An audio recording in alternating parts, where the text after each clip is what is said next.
नमस्कार दोस्तों, हर्षित द्विवेदी एजुकेशन द्वारा बनाया मॉक क्वेश्चन फॉर प्रीलिम्स में आपका स्वागत है। मेरा नाम है विनीत सागर। 15 मई 2021 का इंपॉर्टेंट क्वेश्चन चेक करते हैं। Question number 1, consider the following statements which are correct. Video post कीजिए और आंसर बताइए। आई होप आपने आंसर किया होगा। ना the answer is option C, both 1 and 2। दोनों स्टेटमेंट सही है। हमारी संविधान के हिसाब से प्रेजेंस और पर्सन्स डिटेन देयरिन एक स्टेट सब्जेक्ट है। ध्यान दीजिएगा, वेरी इंपॉर्टेंट स्टेटमेंट। काफी न्यूज आ रहा है प्रेजेंस और पर्सन डिटेन देयरिन से रिलेटेड, क्योंकि रिसेंटली सुप्रीम कोर्ट ने एक सजेशन दिया था। हमारी जेल जो ओवर क्राउडेड है कोरोना वायरस पैंडेमिक की वजह से, जेल में भी कोरोना वायरस स्प्रेड होने का चांस है, इसलिए कुछ लोगों को, कुछ डिटेनीज को हाउस अरेस्ट में छोड़ दिया जाए, ऐसे सुप्रीम कोर्ट ने एक सजेशन दिया था। तो काफी न्यूज में भी आया था। तो ये समझ लीजिएगा, प्रेजेंस और पर्सन्स डिटेन देयरिन जो है हमारी संविधान के हिसाब से स्टेट सब्जेक्ट है under entry 4 of list 2 of the 7th schedule to the constitution of India. Right. अगला क्या है? Administration and management of prisons is the responsibility of respective state government. Prison का एडमिनिस्ट्रेशन, मैनेजमेंट, ये सब respective state government की responsibility बनती है। Right to free legal aid और free legal service is an essential fundamental right guaranteed by the constitution. ये अब सबको पता है, हमारी फंडामेंटल राइट्स में right to free legal aid और फ्री लीगल सर्विस भी है। राइट। अब देखिए आर्टिकल 21 में क्या कहा है? No person shall be deprived of his life और personal liberty except according to the procedure established by law. इसका मतलब क्या है दोस्तों? देखिए, हमारी देश में कोई भी एक नागरिक को अरेस्ट करने के लिए एक पर्टिकुलर रीजन आना चाहिए। बेसिकली एक प्रोसीजर एस्टैब्लिश बाय लॉ तो है हमारे देश में, उसको अगर वो कोई तोड़ रहा है तभी अरेस्ट कर सकता है। अगर लॉ को नहीं तोड़ा तो किसी की पर्सनल लिबर्टी या लाइफ डिप्राइव करने का अधिकार किसी के पास नहीं है। अगर प्रोसीजर एस्टैब्लिश बाय लॉ को किसी ने तोड़ा, किसी ने ब्रेक किया, तब जाके उसको अरेस्ट कर सकता है। बेसिकली उसकी पर्सनल लिबर्टी डिप्राइव कर सकता है। राइट। अब देखिए हमारा स्टेटमेंट्स क्या कह रहा है? Presence is a state subject, बिल्कुल सही। Right to free legal aid और फ्री लीगल सर्विस, बिल्कुल सही। Very simple question, answer is option C, both 1 and 2। Question number 2, many members of 8 different particularly vulnerable tribal groups got infected in the second wave of COVID-19 in Odisha. Which of the following are Government of India criteria for identification of PVTGs? Video post कीजिए और answer बताइए। I hope आपने answer किया होगा। The answer is option D, 1, 2, 3 and 4। चारों option criteria में आता है दोस्तों, अगर गवर्नमेंट ऑफ इंडिया को कोई भी पीवीटीजी को आइडेंटिफाई करना है। देखिए, गवर्नमेंट ऑफ इंडिया ने सबसे पहली बार 1975 में पीवीटीजीज को आइडेंटिफाई किया था। तब उन्होंने 52 ग्रुप्स को आइडेंटिफाई किया था। फिर 18 साल बाद 1993 में एडिशनल 23 ग्रुप्स को भी पीवीटीजी में डाल दिया।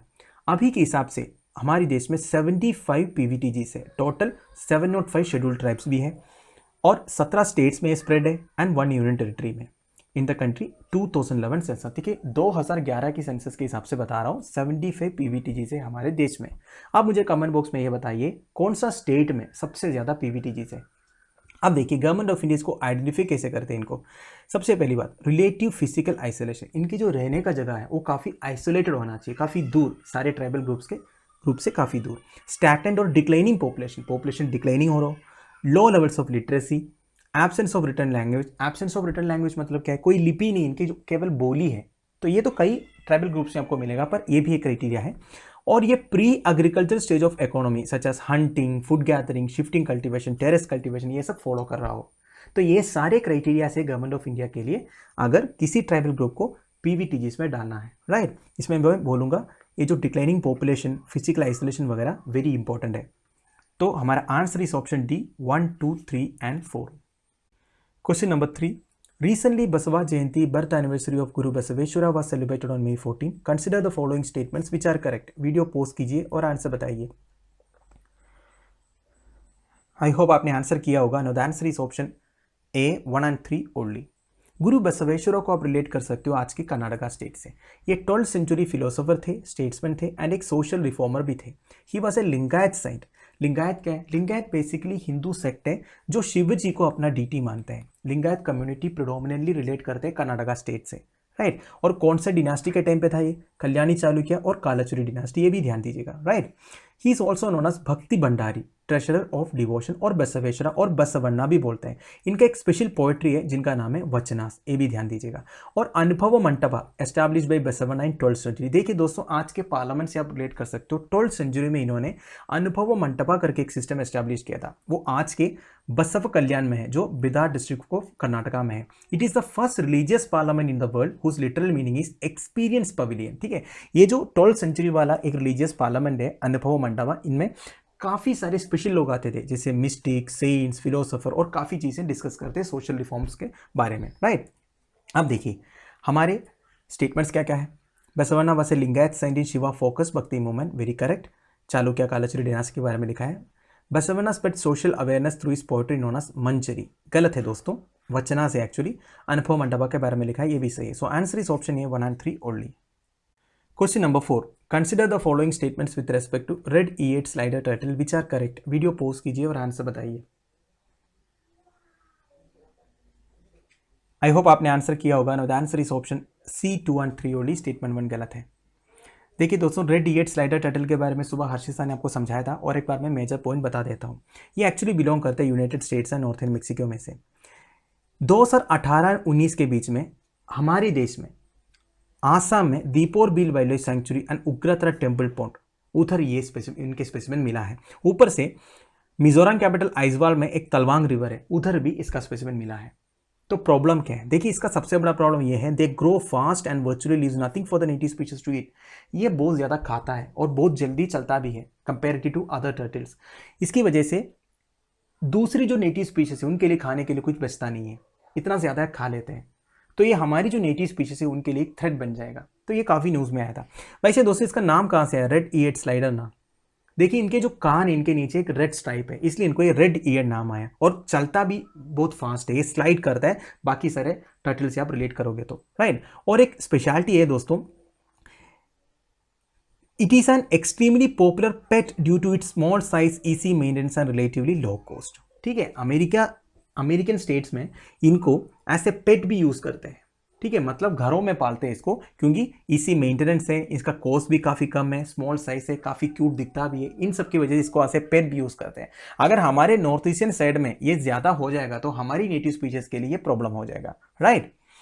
तो स्टेटमेंट देख लीजिए, it is an invasive species native to Galapagos islands, Ecuador. गलत है, मैंने बता दिया, यूएस एंड मेक्सिको में रिलेट करते हैं। वैसे इक्वाडोर भी एक अमेरिकन स्टेट है, पर स्पेसिफिकली हम बोल नहीं सकते गैलापागोस आइलैंड से रिलेट करते हैं करके, राइट।